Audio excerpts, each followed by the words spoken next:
O projeto FOB USP em Rondônia nasceu no ano de 2002 como um grande projeto no estado de Rondônia, tendo como objetivo fortalecer as bases de pesquisa do ICB.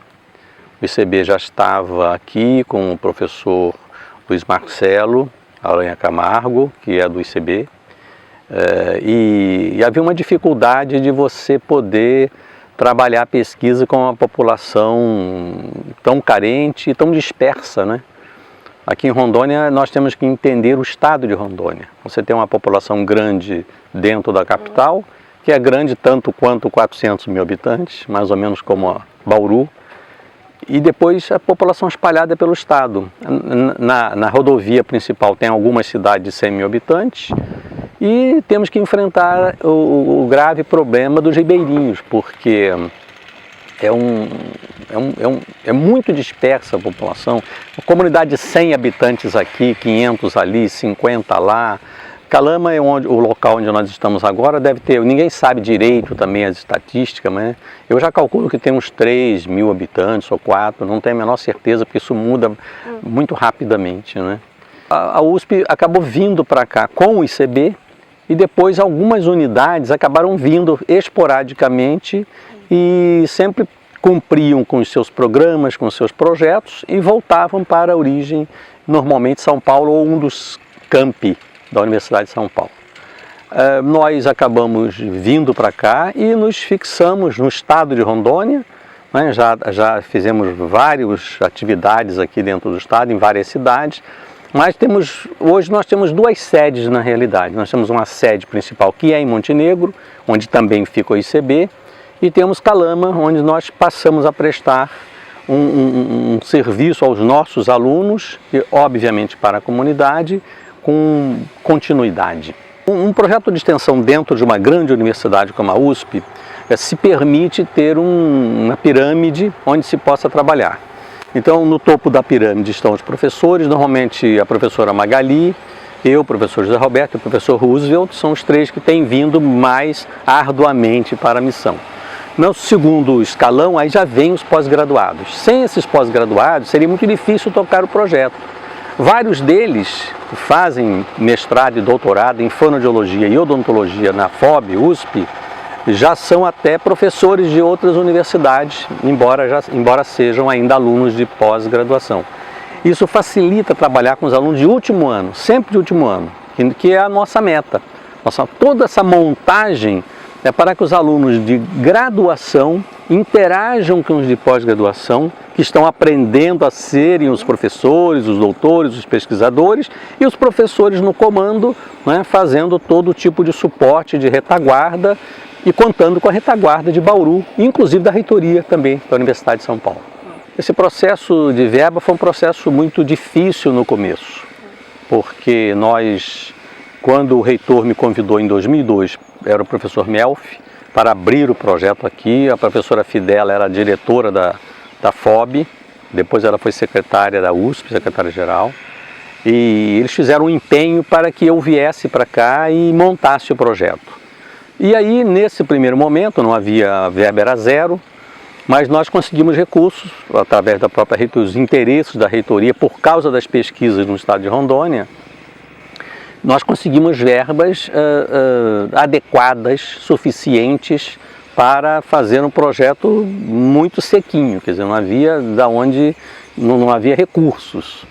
Inclusive, na primeira vez que nós viemos, eu lembro que a professora Magali mesmo, e veio uma aluna da UNAERP de Ribeirão Preto, que fazia especialização na FOB, a da fonoaudiologia, elas tiveram que contribuir com R$500 cada uma. Quer dizer, você praticamente pagava para vir no projeto. Depois que nós viemos, eu passei já a trabalhar o próximo, porque eu era o coordenador. E eu já fui em busca de recursos. Então eu fazia as contas, vai dar tanto de alimentação, tanto de transporte, isso, aquilo. Colocava, fazia um projetinho e ia para São Paulo, de Bauru para São Paulo, passar o chapéu nas pró-reitorias. Então eu conseguia 2 mil de um, 3 mil de outro, eu conseguia o dinheiro sequinho, a FOB complementava alguma coisa e fazia. Pronto. Quando acabava o projeto, eu já começava a correr para o outro projeto. Isso foi dando muito trabalho. Depois, em 2006, foi a professora Sueli Vilela, já reitora, e eu, num processo normal dentro do campus de Bauru, eu acabei ficando em primeiro lugar na lista tríplice e a reitora me nomeou prefeito do campus. Quando a reitora me nomeou prefeito do campus, eu achei que não devia mais ser o coordenador do projeto, porque eu tinha muitas atividades para fazer. Naquela época, o prefeito era um executivo da USP, ele respondia diretamente ao reitor. Então a responsabilidade era muito grande. E aí eu procurei o diretor da FOB, que era o professor Pegorari, conversei com ele e nós chegamos à conclusão que quem entendia mais de projeto desse tipo, além de mim, era a professora Magali. E ele indicou então a professora Magali, eu concordei, de ser o responsável pelo projeto. Eu fiquei um vice-coordenador para não sair do projeto e continuamos com o projeto e a lutar pelas verbas. Então eu já tentei fazer um processo interno na FOB para conseguir um dinheiro específico, né, um orçamento próprio. A gente conseguiu alguma coisa na FOB, mas sempre em termos de dificuldades. Nada, você queria comprar um lápis, era problema. E aí nós conseguimos, quando o professor Grandino Rodas entrou, nós já estávamos com o projeto mais ou menos pronto. E nós então entramos com essa documentação e o professor Grandino acabou colocando no orçamento um valor que era bastante razoável em termos de... Não havia gordura, mas havia suficiente recurso para nós podermos comprar um ar-condicionado. Aqui vocês sabem que o calor é 40 graus o ano inteiro, né? Por acaso esses dias agora nós pegamos tá fresco, agora tá bem fresquinho, porque o calor aqui é insuportável. 35 graus tá fresco.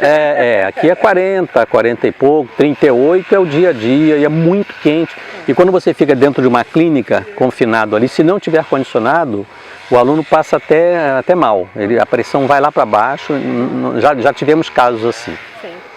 Então, com esse recurso já orçamentado e publicado em Diário Oficial junto com o Orçamento Geral da USP, nós passamos a trabalhar o valor dele, porque nós tínhamos algumas ambições dentro do projeto de extensão. E conseguimos aumentar essa verba e ela foi até um patamar, digamos assim, bem adequado para nós fazermos algum tipo de investimento nas clínicas, em uma clínica odontológica e fonoaudiológica em Montenegro. Aí veio a crise. Com a crise a verba foi cortada, não só a nossa, vocês sabem, todas as verbas da USP foram cortadas, a nossa também, parte dela foi cortada, depois parte foi cortada outra vez. Então nós nos adequamos a esse corte, esquecemos montar uma clínica odontológica em Montenegro, porque aí nós não tínhamos mais recursos, e a USP também não tem, e também porque em Montenegro mesmo, uma faculdade particular, que é a São Lucas, eles resolveram investir na cidade e criar um polo de residência médica e uma clínica odontológica. Eles estão fazendo isso nesse momento. É obviamente que um projeto de extensão vai avaliando e reavaliando. Nós trazemos sementes, plantamos as sementes. Se as sementes florescem e dão bons frutos, eu penso que a gente pode ajudar a regar e depois pensar em lugares dentro do estado de Rondônia, porque o projeto, como o nome diz, é FOB USP em Rondônia, para auxiliar, na realidade, começou para auxiliar as pesquisas de CB. Hoje nós temos as nossas próprias pesquisas, porque aí a fonoaudiologia veio, a odontologia veio, aqui é um local carente, os estudos que a gente já tem aqui epidemiológicos mostram que aqui no estado de Rondônia nós estamos aí há uns 30, 40 anos atrás, enquanto as doenças bucais no Brasil inteiro decresceram, aqui ou está no mesmo ou não mudou. Estatisticamente não é significante a mudança, né? Então nós temos hoje uma verba orçamentada e é uma verba do projeto, quer dizer, não é uma verba que pode ser gasta, executada em algum outro tipo de projeto, a não ser especificamente o FOB USP em Rondônia. O principal benefício é que você não tem que, entre aspas, correr atrás de dinheiro. Se você acaba uma expedição, você não tem um centavo para a próxima, e você vem para o estado de Rondônia, geralmente umas 40 pessoas vêm. Esse projeto aqui é menor, porque é mais difícil o projeto de Calama. Então nós fazemos mais pós-graduados e os melhores do 4º ano, que se destacaram no projeto anterior em Montenegro. Então, a verba sendo específica, nós dentro das alíneas, de acordo com a legislação vigente dentro da universidade e do Tribunal de Contas do Estado e com as leis do país, nós gastamos, o termo correto é gastar o orçamento, nós gastamos o orçamento sem ter que estar preocupado em procurar R$50 ou R$100, porque a verba existe, né? Se a Universidade de São Paulo, através do seu conselho universitário, não encampasse o projeto, nós não teríamos, eu continuaria a ter que passar o chapéu toda vez que acabasse o projeto. Hoje nós temos que tirar o chapéu para o conselho universitário da universidade, que pôde entender, através dos nossos apelos e através da liderança sempre do reitor, e aí nós não podemos reclamar dos reitores desde o professor Melfi, que entenderam que o projeto era grande suficientemente para poder ser um marco num projeto de extensão dentro da Universidade de São Paulo. Nós temos 3 pernas: graduação, ensino de graduação, e aí o pós-graduação fica acoplado aqui, ensino, pesquisa e extensão. Então, uma universidade como a nossa, que é a número 1 em muitas posições internacionais, e é um número 100 ou a 150 de todas as universidades do mundo, nós não podemos ter um tripé manco. Quer dizer, então você tem um tripé que funciona. E aí eu penso que a extensão é uma oportunidade para que o aluno aprenda gestão, planejamento, administração, que é a minha área, administração em saúde, planejamento em saúde, né? Então você supervisiona um projeto onde o aluno, além de exercitar aquilo que ele aprende, e muito bem na FOB, que é uma das melhores escolas do Brasil e até do mundo, nós sabemos que a odontologia brasileira da USP, né, o tripé de Ribeirão Preto, São Paulo e Bauru formam um topo no mundo, quer dizer, não é brincadeira isso. Né? Então eles aprendem muito bem na FOB, nós temos excelentes professores na FOB e eles vêm aqui, exercitam, muitas vezes eles fazem aqui o que eles não fazem em 1 ano ou em 2 anos lá. Porque a oportunidade aqui, a demanda é enorme, o tipo de execução dos trabalhos aqui é diferente também, permite que o aluno se sinta mais profissional, mais fonoaudiólogo, mais cirurgião dentista e com também a supervisão indireta, né? Quer dizer, indireta nossa que ficamos no topo, mas direta dos pós-graduados, que também, por sua vez, estão aprendendo a ensinar para alunos de graduação. Essa é a função da pós-graduação. Ensino, pesquisa e extensão, eles estão sendo preparados para isso. O projeto é um projeto difícil.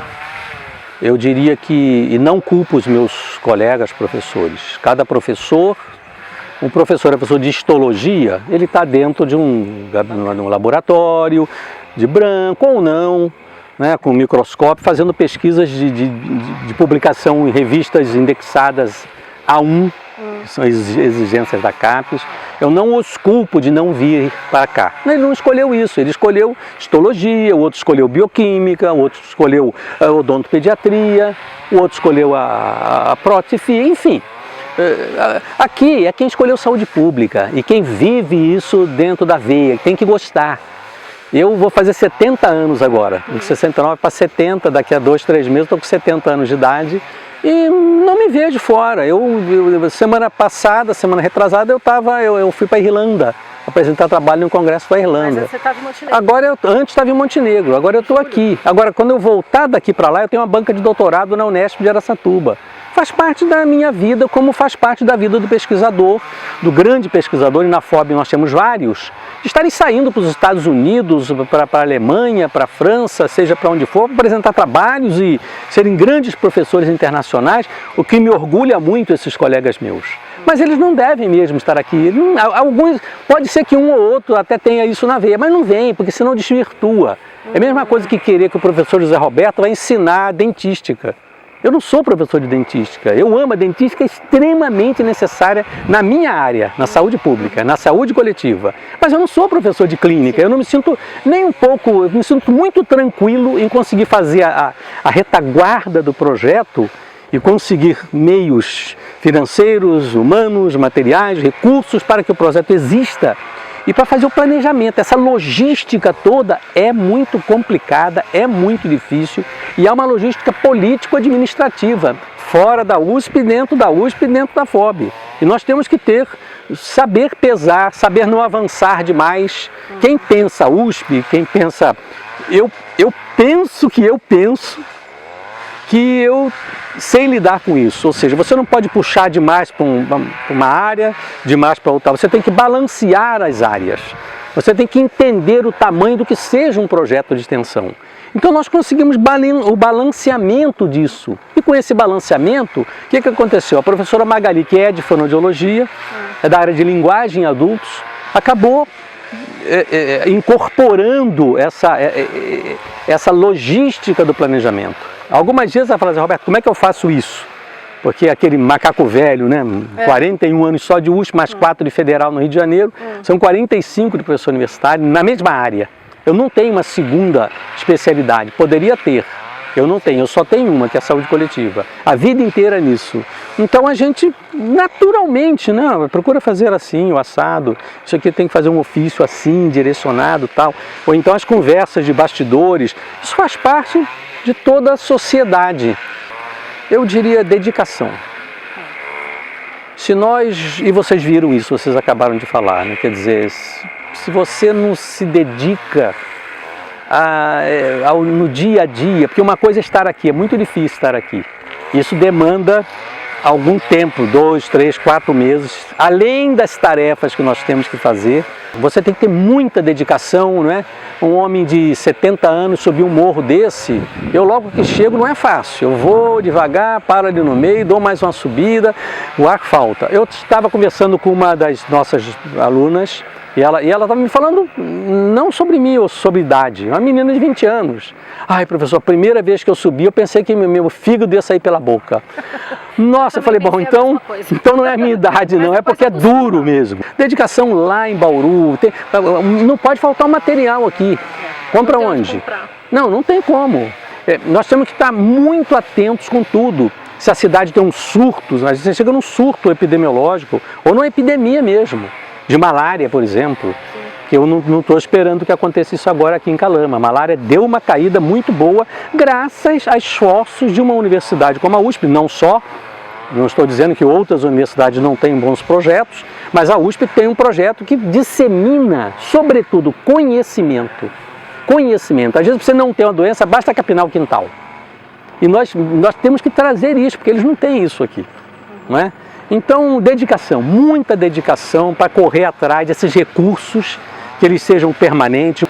Então, um projeto de extensão é um projeto muito forte, porque ele faz com que as pessoas todas possam interagir multiprofissionalmente, né? Para que a população brasileira viva mais e melhor. Para que serve uma universidade? Formar o recurso para que a população esteja cada vez com mais quantidade de vida e melhor qualidade de vida. É o nosso propósito.